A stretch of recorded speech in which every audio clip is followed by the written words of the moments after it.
هراي سي محوي امبار تي كنولد صنحنا ናይ መጀመርያ ወይ ካቶም ፈርስት FHA ወይ ካ ፈርስት ሆም ባየርስ ክንብሎም ዝጸናሕና ሓደ ሰብ ካላይ ገዛ ንምግዛእ ሓደ ዘለዎ ኮይኑ ኦሬዲ ካላይ ንምግዛእ ንዝሓስብ እንታይ ዶክመንቴሽን ወይ ካ እንታይ ከማላ ኣለዎ? Okay, good question. The discussion. So, the first home buyer cover gearna alana እንታይ ዶክመንት ያለዩ እጂ ድማ secondary home አቲና አለና secondary home ክንከይድ ኮለና እቲ ባንክ ናይቲ ፕራይመሪ ናይ መጀመሪያ ዘለና ገዛ ኢንፎርሜሽን ዝደልዩ ማለት እዩ ካውንታም ዝደልዩ ናይ ሞርጌጅ ስቴትመንት ይደልዩ እጂ ንረሉ ዘለና ናይ መጀመሪያ ገዛና ሞርጌጅ ስቴትመንት ክንሪኦም አለና ነቲ ባንክ ማለት እዩ ካው ድማ نتزلون جزانا insurance على ودي زبل proof كنجبر علينا proof of insurance policy statement كنسجله مالنا كاو دما نمنتين عن جزوة secondary home primary business زبل دما كنا خبرة مالنا مالتي primary ده كوينو كنا برلوينا تنزلنا جزلوا جزا نيسنايو تنيبرهود أفتنا يوم زهاش نيبرهود visible جزا كنجزينا نهرينا down payment زهاتنا 3% ترايو مالتي معناتهم primary home إلا يعني جزء زلنا نبيزنس ندهر كوينو نكرايز كون ندهر كوينو دما 25% يودكفل مالتي it's different زيو like the secondary home نمنتهي لنا أيو زبها question على when you buy secondary home مالتي okay كافتي first buyer كيفلين نتعلو دي هو كافتي first buyer extra نخاف له نجارات على دي وي first time home buyer you only need 3% down payment how requires gabber 3% down payment right first time home buyer it's a program in terms of government sub homeowner ككون encourage زغبرهم مالتي so 3% down payment در كونو قليليو ببزات سب afford ገበረው ይከልዩ 3% down payment try ገበር ማለትዩ ኢንቨስትመንት در كونو ተጨማሪ ገዛ ከተወሰክ እንደርደለ ካደማ 25% ዩ ማለትዩ 25% down payment ካባ ፔመንት 100,000 در كوينا 25,000 كاب جوباز مصالو 75% دما كاب بانك مصالو ግን ነቲ ባንክ ኮንቪንስ እንደርገና ይም ፕራይመሪ እንደደልዩ ኢንቨስትመንት ከኮነሲ ከነብረሉ እና ገዚና ደማ the same level ነው ማለት you have primary home buying your second home is going to be the same process ማለት እክታይ ከነብለ ሲትናይ ካላይ ገዛ ንገዞሲ كم إنكم حسبنا أكارينا نعوسيك مستناتنا إنكم كحسب يخلو نبل هجى حدا سب جزار له سو ذكرين لحركوينو بتي ذكري جزاسي كم إنكم gross إنكم حاسبو أفتناتو إنكم كحسبه يخلو يسكا كنت نقول نتايو نمثالي 2023 تكرايو نيرو نهريلنا يوم أب تاكسنا كنا توالنا مالك نتبانك أمننا قالنا رايك كونسي اب تاكس ريتيرن كاتوال لو ማለት ታክስ ሪተርን ነሪኦም ኢንካም ታክስ ፍሮም ሬንታል ዘበል ነራሊው ከም ኢንካም ንጥቀመው እቲ ኣብ ታክስ ሪተርን ደዘይት ነው ድማ ሊዝ ከነሪኦም አለና ማለት ናይ ክራይ ሊዝ ከነሪኦም አለና ሕጂ you know ንሃዳውና ሐጊዘዩ ከምዚ ካላይ ገዛ እንዳገዛ ነይሩ እቲ ባንክ ዝሃደቶ ነገር እቲ ሊዝ ሀበና ይለው ማለት ነው ታክስ ስለዛይቶ እቲ ሊዝ ግን ይውናየው እቲ ባንክ አግሪመንት ምስቶም ዝተከራዩ ሰባት ተፈራረሙ ሊዝ አግሪመንት ሰዲና ነው ባንክ ማለት ነው ታው ከም ኢንካም ይቀመሉ ማለት ነው ኦኬ ያ ተበት እስኪ somehow አብ ምሻት አብ ምክራይ አብ ምግዛ አብ ኩሉ አብ ሰለስቲ እትነጥፍኻ ይወ እስኪ ምናልባት እስኪ ነቶም sometimes ገዛ ክሸጡን ዝደልዩ ኩሉ ስለዝኽሉ እቲ ገዛ ከም ዘለዎ ክሸጥዎ ዶ ይምረጽ ዋላሲ ነቲ ገዛ መታን ክሸጠሉ ገለሰብ ካንታ ይገብር ይሐዲሱ ኤክስትራ ገንዘብ አውጪዩ ዝሰርሕ ኣሎ ማለት እዩ ስለዚህ ኣብ ንሸይጥ ሰብ ከመዩ ሸይጥ ኣሎ sometimes more ገንዘብ ከምጻለና more investment ነጥፋልና sometimes ወይ ሸይጥ ይሞ ኣብዚ ደሎ ፍልልያት ከንታይ አነ ዝመስለኝ እንደ ሁሉ ነገር ተሰሪሁ እቲ ኢንቨስትመንት መሊስካ ተረክቦ ማለት ነው ሽየጥ ኮሎ ቀልጥ ፊልም ክሽየጠልካ እንደ ሐዲስ ካየውት ሜን ነገር እንደ ሐዲስ እንደር ኮይኑ ንምሽያጥ ቀልል زي تحدث اندهر دكون لما بزو كوشن يمسيو معناته سب كجزو كله انسبكشن جبري انسبكشن مسجبرو ዝክረቡ ዲፌክት አለው ማለት እቲ ዲፌክት እንደረኪውማ እቲ ዋጋ ተመልሶም ቀንሰና እንዳውሉ ከራከሪው ስለዚህ እቲ ኢንቨስት ዝገበርካዮ ምስ ፕሮፊት ትራክ ወይሃ ሪኖቬት እንደርገር ካሸጡ እንደርኮንካ ቀልጥፍሽ ይጣልካ ሪኖቬት እንደገበርካዮ ይሽያጥዩ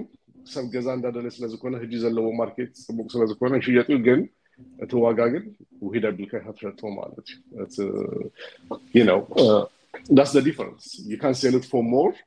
Let's say if you put 20,000 on the house, you can sell it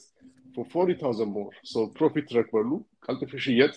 the inspection actually grakani, mas'ul zigaz saw dema des blo malati. Sab kgaz zdalin tayu, gaziom moving zigabru, moving ready zikona gaziom zdaliu. No zat saw malati. Yeah. Gaziom kona si gaziom kaatuyom zdaliu. The investorat gala dema, you know, as zikona zre gazay gaziom, fix gerom kshatmo profit kraku malati. ስለዚህ ዋጋ ከውጻልና ትግዜን ትገንዘብ እንደሆነና ሪኖቬት ጌሩም ሻት የዋሰው ሞር ፕሮፊት አለው ማለት ነው ተዛጣላዩ ደግሞ እንመልሶ አፕ ኢንቨስትመንት ምናልባት እስኪ ሐራይ አፕ ፐርሰናል ኤልኤልሲ ወይ ሰልፍ ኢምፕሎይድ ዘሎ ሰብና ኮይነ ከም ፐርሰናሊቲ ናይ ጀነራል ፕራይመሪ ገዙ በትናይ ፐርሰናል ገዚኡ ሰከንደሪ ከብ LLC ويكا بتناي 1099 زبال كجزء يخلى هو يكالي بت personal income تجزء مس جزاها ناي بالها business تجمر LLC على كمالتي هجي كاله جزاك تجزء كلها ب-LLC بشب LLC تجزء مالتي جن كتير مزلك دوكيومنتات فلي يبلو كاب employed self employed is different instead of W2 1099 نري مالته تي income نريهم the cash flows بحاله نات business እንዳት ወዘሎ ገንዘብ ክሪ አለው ባንክ ናት business account እንደፈልካ ናት statement ናት ተወር statement ተሪኦም ማለት ነው ባንክ በወርሁ በሳምንት ከምዚ income ይዝረክብ ባንክ ከምዚ አትወይ እንካን ምርአት እሱ ሲያድልዩ ብዙ አይነት መንገዳት አለው like without documentation ከገዛ ይካሉ ገዛ DSCR bahar DSCR loan with no documentation you satum zeri daliu a bank 25% down payment and closing cost shifna ala karinom yari ha gen risk ndawsanu ስለዝኮነ document ስለዘራዩ to bank the interest rate high ይገብርዎ ማለት high risk loan ስለዝኮነ instead of 7% 6% interest rate ሄጂ 9% 10% አትሃ ማለት ግን without documentation ከገዛ ይካል ይገዛ. But the problem is you pay high interest rates, high down payment አለው ግን ይካል ኤሌንስ ዘለውም ሰባት ከመም ዝገብሩ መብዛት ግዜ ያ ተበተ እስኪ ምናልባት እስኪ እንታ ያለ ሐድሽ ካፍቲ ዝተረከምናሉ ወይ ካ ሀብዝ ሐለፈ ግዜ ሲ almost 24 በዝዛም ከመን ቀሪብናልና እስኪ አዚ አመት እዚ እንታይ ሐድሽ አሎ ለውጥታት 25 ከንታይ ናክንጽበ ምናልባት እንታይ ናትካሪቶ ምስቲ ዴይሊ አፍት ስራሕ ስለተመኻ እትዝራኒ እንታዩ ኢንተረስት ሬት መጀመሪያ ከምዝበልናዩ እንዳተቀየረው ዘሎ ጽቡቅ ዜናዩ ካብ ህጅኒኒዮ ኢንተረስት ሬት የኦሬዲውን በር አይጨምርኒ ካብ ህጅኒኒዮ እንዳወረደ ዝከይድ ህጂ ሴፕቴምበር ኦገስት አለና ኔክስት መንዝ ኢንተረስት ሬት ህጂ ካብ ዘለናዩ ውህድ ይብሉ እናንጽበ ያለና ማለት ነው ስግድ ኒውስ እቲ ዋጋ ናገዛ ወስይኮሉ ጨሚሩ በቃ ናቲ ገዛ ዋጋ ጨሚሩ አሉ ስክሪን ደህር ሼር ገርልካ ናሰፈርና ከነ የሆነ ከሊና yeah sure our area ማለት ነው we can look at it oh yeah arrange ምስከበርና you like I'll show you later okay share screen ከገበረ ነና ኣብዚ ኮድ 1915 ስራ ያለና እንደህሪሃዮ it's housing price 300,000 320,000 በጽይሆሉ ማለት እና ያ በጣም ወስይሆሉ ናይ ገዛ ፕራይስ ወስይሁ ኢንትረስት ሬት ድማ ዝቅ እንዳበላዩ ሐዲስ ዘሎ እዚዩ ቀደም ፈርስት ታይም ሆም ባየር ዝገዝዝከል 1 ዩኒት ነሩ እጂ ካብ ሓደ ዩኒት ካብ 4 ዩኒት ዘለዎ ፈርስት ታይም ሆም ባየር ክገዝእ ይከል ማለት ሐዲስ መጸ ነገር እዚዩ duplex 3 units 4 units first time home buyer coinka the 3% down payment like price ከውን ገዛ መግዛ ይካሉ this is very new it's a good program in the hasab night grant looks of G first time home buyer can take advantage of it ተጠቀሙሉ ጽቡቅ program night grant the grant እንኳን ዘረከብኩም ዘመርኩም program it's a good information in the hasab በዚህ ሀዲስ ነገር ዘለው Okay, እስኪ ምናልባት እንታይ አድቫይስ ትህቦም ነቲ I think ተደውሎ መስለን ነው መንጎ yeah screen share ለመግባሪ okay curiosity ክካል does screen share በቲ ከላይ ተስተካክታት ተላምሽ በከላይ ተፍቅደልክ ያምስለን yeah I have to use another computer yeah hold on yeah سيم حاونا سوارنج تقبرنا ምናልባት ኩላና በዛحنا እንታይ ንብሊና በሰዓት እዚ ኮቢሩ ስለዘሎ ኢንተረስት ሬት ሃይ ስለዘሎ ምጽናሕ ሸኒ ንብሊና ሶ ምናልባት ሲም حاونا ወናብዚ ስለዘሎ ክሳብ አሬንጅ ዝገብረትናቱ ስክሪን አይና ይምረጽ ምጽናሕ ዶ ምግዛ ሁሉ ግዜ ተካታዕና ምናልባት ክንዛረብ ከለና ዲ ገዛ ምግዛሲ ከቢሩ ስለዘሎ ኢንተረስት ሬት ሃይ ስለዘሎ ምጽናሕ ያሽ يحشنا نبل بزحاتنا بناتهم متنون جزا خرايون كما يكمدلو كل سلازنا تفسيم حاونا مكرايون كما يالله تبالينا مكراي يوسخ دي دلو يبدلالو نكفل كلنا أكرايون وسخلنا الله مالتي سلازي انتايتي بالليشا مغزا يحشنا مصنح نزول حتى منالبات نايسيم ريتا خمي تخونيا هنرينا ግን at the same time ካ እቲ ኩሉ ገዛኢ ክጽበ ከሎ እቲ ሸያጣይ እውን ማዕረት እቲ ጠለብን እቲ ክስተቀረብን ይፈላለሙ እጅቲ ጠለብን ድሕር በዚሕ ተቀረብካ ውሕድ እንድሕር ኮይኑ ነቲ ዕዳጋ ላዕሊ ይሰቅሎ ማለት እዩ እጅ ኩላትና ኮፊልና ኣለና ካብቶም ሓሙሽተ ገዛ ንኽገዝኡ ዝደልዩ ሓደ ሰብ ጥራይ እንድሕር ገዛ ኣሎ ኮይኑ እቶም ኣርባዕተ እንታይ ኮይኖም ኣለዉ ይጽበይሎም ማለት እዩ ኣፍቲ ከሓስረሉ ዝመጸሉ ግዜ ድማ እዞም ኣርባዕተ ሰባት እዚኦም ክገዝኡ ምስ ዝደልዩ እቲ ዝሽየጥካ ሓንቲ ገዛ ጥራይ እንድሕር ኮይና ምጽዋት መጽሞ ናይ ኦፈር ናይ ምግባር ውድድር ካ ይመጽእ ማዕረ እዩ ማለት እዩ ሶ ኣብዚ ምናልባት ሲም ሓውና እንታይ ርኢ ተሎ ገብረሃልና እዩ እስኪ Okay, ተመልሳለሁ yeah እዚህ ማፕ ንሪኦ ህጂ ናትና ሰፈሪው ናይ ፊላደልፊያ 19153 ሳውዝ ዌስት ዝበሃል ኤሪያ እዩ ክንደይ ገዛ ማርኬት አለው እንደህሪልናዮም 20 ገዛ ጥራዩ ዘሎ ማለት ነው ማርኬት 21 ገዛ ዝሽየጥ ዘሎ okay ኣብ ሓደ ዚ ኮድ 20 ገዛ ማለት በጣም ይውህድ እዩ እቲ ሀዲሽ ነገር ዘሎ እዚ ገዛ የለን ሰብ ክገዝ ይገደልዩ ግን ከምዝ ደልይዎ አማርጾም ክገዙ አይክሉን ነው እቲ ዋጋም ሃይ ዝኾነ እንደህሪናዮ 249 አሉ 278 አሉ 315 አሉ ሰለስተ ቤድሩም 315 ማለት ተዋጋ ከሰው ኮላሃ በጣም ይከብድ 360 አሉ 360000 ሪናዮ ዘንፈልጥ ፕራይስ ሲንግል ሆም አሉ of 86 ስትሪት 86 in ሊምበርግ 495000 ማለት ተዋጋም እንደህሪናዮ ህጂ በጣም ይከብሩ ይዘሉ 20 ገዛ ለሽየጡ ዳርጋ ሀፍ ዝኮኑ እቲ ዋጋውም ድህሪ ለሊ 200 ኤሪዮ ማለት 295 314 329 እዚ ህጂ ከነገረና ይከልዩ እቲ ገዛ ወይ ከም ዝከለ ህጂ ላስት ይር ቅድም ዝበልካዩ አሉ ህጂ መጽናዶ ሃይሽ ምግዛዶ ሃይሽ እና እዚ ማስ ተዛራረብና እዚ አመት ከጅምር ኮሎ ተዛራረብና እና እቲ ገዛ ምግዛ ህጂ ይውጽቡ ግዜ ኢለት ዛሪበና ያለው ዝመጽ ነገር አይፈለጥም ኩልና ህጂ እቲ ፊውቸር እንታይ ከም ዘመጽ አይፈልጥ ነገር ሽድስተ ወር ሸሞንተ ወር ኮይኑ ካውምስ ፕሮግራምስ ቀረብናዮ ህጂ ራዩት ገዛ ፕራይስ ከመይሉ ከም ሀብት ከም ዝበለ በጣም ወስይኩ ማለት እና ህጂ ገዚው እቲ ሪፋይናንስ ምግባስ ለዛሃይሽ ኢንተረስት ሬት ድማ እንደሩ ሄዱ እቲ ገዛ ዋጋ ይጭምር እንበር አይቀንስም ከም ዝራአይኒ ናይ ፊላደልፊያ ፖፑሌሽን እቲ ሲቲ በጣም እንዳማ አባል ይወዝ ከይድ ዘሎ እቲ ዳውንታውን ትሪኦ ክንደ ቢልዲንግ ከም ዝሰራ ሰፈርና ብዙ ሀዲሽ ነገር እንዳመጻዩ ሀዲሽ መንገድ እንዳተሰራ ሄዩ እዚ ሁሉ ክሪኦ ከሎ ሆነ እቲ ዋጋ ይጭምር እንበር ይቀንስ ይላ አይሐስብኒ እቲ ኒር ፊውቸር ማለት እዩ ክሳብ ንህና ፕሬዲክት ምግባር አይንከልና ሰባቲና ህጂ ፍሎሪዳ ካሊፎርኒያ ሰኩላው ሙቭ እንዳገበረ ገዛ በጣም ከቢሩ ነይሩ ህጂ ድማ ፍሎሪዳ ካሊፎርኒያ ናይ ገዛ ዋጋ ድሮፕ እንዳገበረ ይወዝ ከይዘሉ ምንም ፕሮጀክት ዝገብረው ዝክል ነገር አይኮነን ኢኮኖሚ ከመይሉ ሙቭ ከምዝገብር ማርኬት ከመይሉ ሙቭ ከምዝገብር በጣም ኮምፕሊኬትድ ዝኮነ ነገር እዩ ኒር ፊውቸር ፕሮጀክት ክንገብር ንክሪና ናይ ኒር ፊውቸር ኣነ ዝረኣየኒ እዚ ኩሉ ኮንስትራክሽን ክርኢ ኮላት ሲቲ ዘሎ ናይ ሰብ ብዛት እንዳወሰከ ዝከይድ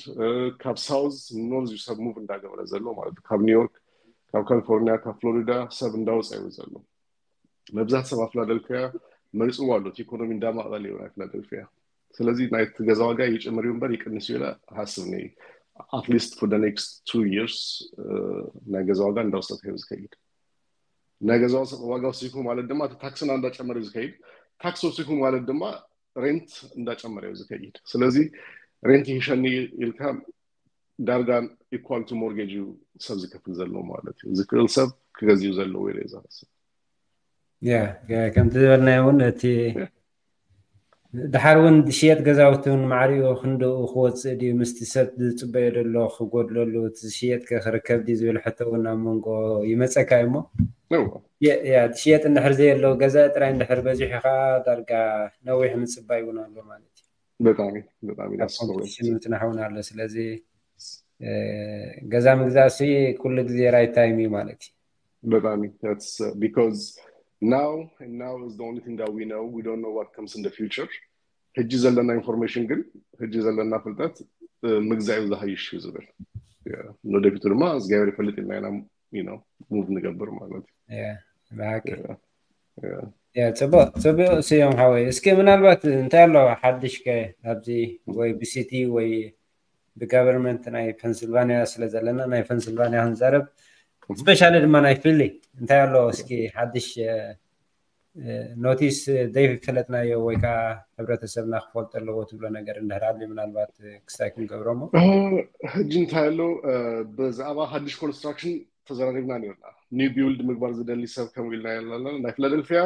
ሀደሰብ ሀዲሽ ቢልዲንግ እንደህር ቢልድ ገሩ for 10 years ታክስ አይተከፍልም ይሄ ታክስ ፍሪው ማለት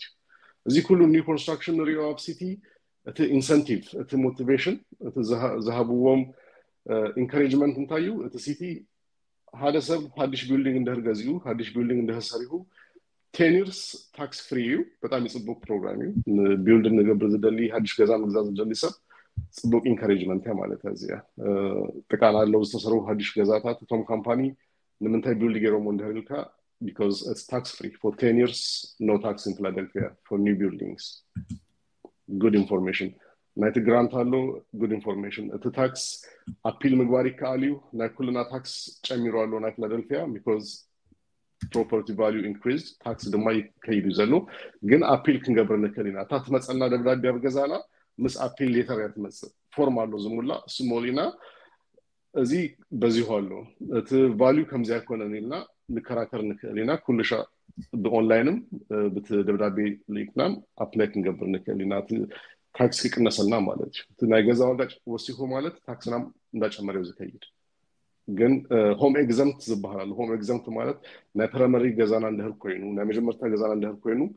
40% ከነቅነስ ነከሊና ታክስ እንከፍሎ በአመት ማለት እዩ አብት fila.gov ናይ ፊላደልፊያ ናይ ገቨርንመንት ዌብሳይት ከይድና ታክስና ከነቅነስ ነከሊና ማለት እዩ እና ሰብ ዝፈልጠው ዘለው ኢንፎርሜሽን እዚዩ ሀዲሽ ገዛ ሀዲሽ ኮንስትራክሽን 10 years tax free tax exempt home exempt ዝባል ታክስ ሬዲዩስ ንገብረሉ ፕሮግራማት አለው አብቲ ዌብሳይት ከድና እሱም ጽብቅ ኢንፎርሜሽን ይዘዝ ሐሰብ ናይ ፔንሲልቫኒያ እቲ ዌብሳይት ሊንክ ክንህቦም ንከሊና ወይ ከም ከድካ ክትሪኦ ከም ትክእል I'll show to you yeah ጽብቅ ታ ኮንታክት ናት ካንዲ ኤክሳይዝ ገብራለሁ yeah so ምናልባት ከምተቀድመ ሕጂ ቪዲዮ ሪኦም በሓትና ሰባት ውን ዳይሬክት ረኺቦም ንዓኻ ከዛረቡ ካስለ ዝኽእሉ ደው ኢሎም ክሓቱ ቃድዮም ካባኻ ክረኽቦ ዝግብኦም ኢንፎርሜሽን ብንጹር ክረኽቦ ስለ ዝኽእሉ ማለት እዩ right ስለዚ እዚያ ኣብዚ ንፅሕፈልኩም ነምበር ናይ ሲም ሓውነ በዚያ ደው ኢልኩም ክትረኽብዎ ትኽእሉ ኢኹም So 16 right yeah 16 324 ذاب سكرين رياض لنا ناي سيم حونا تليفونيا ابزلهم حلو ستيت اب يس لهم سبيشالي نسيم حاونا دويلكم كتزراربو تخليهم أبقال ستيت كتلو تخلو تخونو مستوغن كونكشن كله سلازخل مستمزلهم سباتون كراخوكم سلازخل ويون أنا حايش انتا تقبركم حايش مخرزات لكم النهرالي بخلو أنقا خزارب زخيلي إنجليش تقرينيا محاريك كزارب زخيلي بتدخلوا بتتملكوا أنقا اختزاربو كتحطوون انفورميشن تدليون كترخبو تدخلوا مالتي بمحارنياون من البات ألو بزحات فلورس دلوني سيوم عونا اندهر دالي خاون أمحارنياون كتوس خلو تخليها نتي محارنيا سمعون ልክ ነው በአማርኛም ማድረግ ይቻላል ይሄን ነገር አዲስ ነገር ነው የተነጋገርነው ፊላደልፊያ ውስጥ ፔንሲልቬኒያ ውስጥ ምን አዲስ ፕሮግራሞች አሉ ቤትን በተመለከተ ነበር ያለው መጀመሪያ ለሳለው አዲስ ቤት መስራት ነው የሚፈልጉ ሰዎች አዲስ ኮንስትራክሽን ለሚገዙ ሰዎች ለ10 አመት ታክስ ነፃ ነው ለ10 አመት ታክስ አትከፍሉም አዲስ ቢልዲንግ እና አዲስ ኮንስትራክሽን ለሚሰሩ ሰዎች ማለት ነው የመጀመሪያ ቤታቸውን ለሚገዙ ሰዎች ግራንት አለ የ10 ሺህ ብር የሲቲው ግራንት አለ አዲስ ነገር ያለው ይሄ ነው ሌላ ነገር ደግሞ አሁን የሚቀጥለው ወር ታክስ ኢንተረስት ሬት ይቀንሳል እየተባለ ነው ቆንጆ ዜና የመጣው ነገር ይሄ ነው ቤት ለመግዛት ለምታስቡ ሰዎች ኢንተረስት ሬት በጣም ይቀንሳል የሚቀጥለው ወር ጀምሮ ማለት ነው የቤት ዋጋ ቢጨምርም ኢንተረስት ሬት እየቀነሰ የመጣ ስለሆነ ቆንጆ ዜና ነው እዚህ ላይ ያለው ይሄን ፕሮግራም ለምትከታተሉ የኔም ቁጥር አለ የገሬም ቁጥር አለ የሆም ሪኖቬሽን ለምትፈልጉ ሰዎች ወንድማችን ገሬን አናግሩት መግዛት ለምትፈልጉ ደግሞ ከኔ ጋር መገናኘት ትችላላችሁ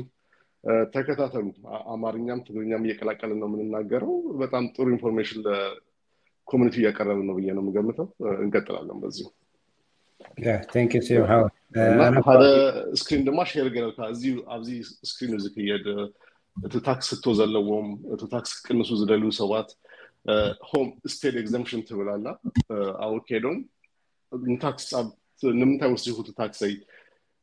ዝብል ኢንፎርሜሽን ኣብዚ ዌብሳይት ሪከም ማለት እዩ ያ ጽቦሲም ሓወይ ያ ብዝበለጸውን ያ ገዛኽ ተካሪዩ ትደልዩ ገዛኽ ሸቱ ትደልዩ ገዛኽ ትገዙ ትደልዩ ንስዮም ሓውና ትረኽቦ ትኽእልዮም ክራይ ገዛ ደልየኩምን at the same time ኣብ ኩሉ ስለዝነጥፍ ከም ስራሕ ሒዝዎ ስለ ዘሎ ብኩሉ ክትረኽቦ ትኽእልዮም ገዛ ክራይ ትደልዩ ገዛ ክሸጡ ትደልዩ ገዛ ክትገዙ ትደልዩ ንስዮም ሓውና ኣዘራሪብኩም ደውልኩም ሕተትዎ እሱ እቲ ዘለዎ ሙያኻ ብግቡእ ከብለኩም ክሕግዘኩም ስለ ዝኽእል ማለት እዩ ምናልባት ያ ቴንክ ዩ ስዮም ሓወይ ስለ ዝተመለስካና ዳግማይ እውን ምናልባት ንሎሚ ቅድሚ ምዕፃውና ዝኾነ ሓፈሻዊ መጠቃለሊ ክትገብረልና ትኽእል ኢኻ ከምኡ ድማ ከምዚ እናገበርና መፂና ድማ እቲ ዘሎ ሁሉ ኩነታትካ ብሓንሳብ ሸር ክንገብር ኢና ኣነ እታ ሞያ ናይ ምስራሕ ገዛት በታ ዓወይ ክሕግዘ ንስኻ ድማ በታ ትሰርሓላ ከዓ ከምኡ እናገበርና ነቲ ዘለና ሕብረተሰብ ሸር ክንገብር ከለና ኣይ ቲንክ ፅቡቅ ኮይኑ ይስማዓኒ እሞ እዚ ናይ ሎሚ ኣጠቃልል ኣቢልካ هو አጠቃላይ ዝገብረው ኩሉ ንዛረቦ ነገር ኢንፎርሜሽን ኣብ ኦንላይን ዘለው ነገር እዩ ገዛ ንምግዛ ሐሳብ እንደራልና እቲ ሪሰርች ክንገብራለና በአልና ኢለ ሐሳብ ብዙ ጊዜ እቲ ሞራል ዋለው እቲ ድሌት አለው ናይ ገዛ ምግዛ እቲ ዝጎደለ ነገር ግን ኢንፎርሜሽን እንታዩ ዘደልይ ባንክ እንታዩ ዘሃተና ካዋና በቅ ነገር እንታዩ ዘባለት ኢንፎርሜሽን በጣም ውሂዱ ዘለው ኣብ ኮሚኒቲና ዘራአኒ ነገር ማለትም ሰባት ክልውልለ ኮለው ገዛ ምግዛ ይደልዩም ግን ድሏት አይኮኑን በክሬዲትን በኢንከምን በዶክመንት ዘለዎም ድሏት አይኮኑን እንታዩ ዘደልይ ብቁ ከውን ኮሎ እንታዩ ዘደላኒ ገዛ ንምግዛይና ሪሰርች ክንገብራለና በጣም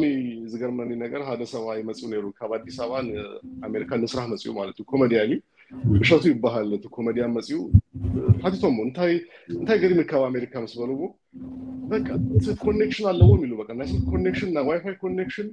24/7 ፋስት ኮኔክሽን አለው አድና ዘለ ነገር ማለት ነው ማ ኤሌክትሪክ አለው 24/7 እዚህ ሁሉ ቢሮም አለው ሲስተም ግን አጥቅሙሉ ነው አባድናኩ ዋይፋይ ንምርካብ ናይፎን ሰርቪስ ንምርካብ በጣም ይከብድ ይሉ ተዛሪቡ ማለት ነው ነህና ግን ቢድና ስለዘለው አይኑረው ነው ናት ሁሉ ኢንፎርሜሽን ቢድና ዘለው አብሰልክና ብዙ ኢንፎርሜሽን ይዘለው ዋይፋይ ከንደላሃዩ ሰርቪስ ከንደላሃዩ አብዛት እንደቀመሉ አለና ንባልና ክንመሃር አለና ማለት ነው ኢንፎርሜሽን ነህና ንዛረቡ ሁሉ አብ ጉግል አለው ሁሉ አብ ኢንተርኔት አለው كل information بعدنا research كنجبره كلنا تحطنا جوجل تايب نجبرنا نريو نكل information مالك تزلنا opportunity تزلوا free wifi free information free internet كنت كمل ولا نات information نجزا كنا سن كله نجر information كمان إلنا إلى نركب online زبل استيو communityنا تزلونا information እና ንባልና ከነ ምህር ንከሊና ከመሐተት ንከሊና ቶም ልፈልጡ ሰባት ገነት ኢንፎርሜሽን ፍለጦ መጀመሪያ እንታይ ዘደሊ እና ከም ሲሪየስ ወሲድና ዶክመንትና ዳሊና ትክሬዲትና ጽቡቅ ገርና ካው we are ready home ንምግዛ ማለት ነው ትክክለኛ ኢንፎርሜሽን ሀሊና ድማ ጽቡቅ ዲሲዥን ክንገብር ንከሊና ማለት ኮሬክት ዲሲዥን ንምግባር ድማ ኢንፎርሜሽን ዘድሊና thank you ሲም ሐወት نلومي I think أبزخ أخلنا قد علي كم من جبرناون أفتي جزين رهولو تزلنا information sharing جبرينا دقيمة بشمنا زي فيديو زكاتات لون كمسكنا كيفتو من البعض كورات خطاتلتي نزو فيديو تريون نبكال سبات شير بمقبار كبس حمس لزخيل تانيش information بتزخيل أسب information كذا نخلو ساخوا تعب نجار يلا نمو من البعض زي information زي قال سبات دير خبوا خد اليوم سلزخل شير النارجنا يزبوي دلكم حتوري تدما زعوت التليفون إيميل نايسيم حاونا صحفنا لكم على نبزي سكرين كاو وسيتكم أب سرح نايسرح جزية دويلكم كترخبوا تخليهم لقصنيا يتزاد لكم information كأب بقول سنة كهوبكم كم زخيل مالتي ويون نعيت رخبون سبات ون سيم كترخبوا زي كاركم كا كرخبكم تسجن يقولن anyways كن تنامبر بسلزلو بزيادة ويلكم كتحاتوا تقولهم بزح السبات سلزحاتني نزي ما هبقى عدلون أزي مسكينة كاسم حاول أبقى تسألون كم أبديت كتجبرنا يا خا مش حدش تمتسون كتملة سنة. Thank you very much. I'm just gonna thank you. Thank you سيم حاول. لوني أزي خاخلنا أبقى تسألك سام راخب سلام سيم حاول. سلام كني. باي. سلازي تخبركم تخطاتلتي نايز مدب لومي سنة حنا ناي مسيم حاونا زقبرنايو على حفشاوي أداقاتات ناي قزا كما يكمزلو نخيبنا زقبرنايو على لينيرو أبقى تساليك سامن راخب سلام وسناي زلوكم حتى ريتو دما أبوتا كومنت صحفلنا كومو دما ريتوكم كخونا لو تبلون نهرا ليون دقيمكم صحفلنا سلازي نسيم حاونا سلاتزابنا دقيم بشنكم كمسكنو يفتو اتنامبرو قديفالكم اللهو أبناء جزام جزء إنترست زلكم كنا جزام كراي كتكاري تدليو كتكاري تدليو كشوتو تدليو كتجزء تدليو نسيم حاونا رخيبكم كتزرار بوت خليهم بتيت ملكوا قادمة بإنجليش كنا بتجرينيا أم حرنيا كتزرار بوت خليهم مالتي سلازي لو مياب زخاخ لنا أبقى تصرخ سام راخب سلام وسناي باب زلهم سلام كنا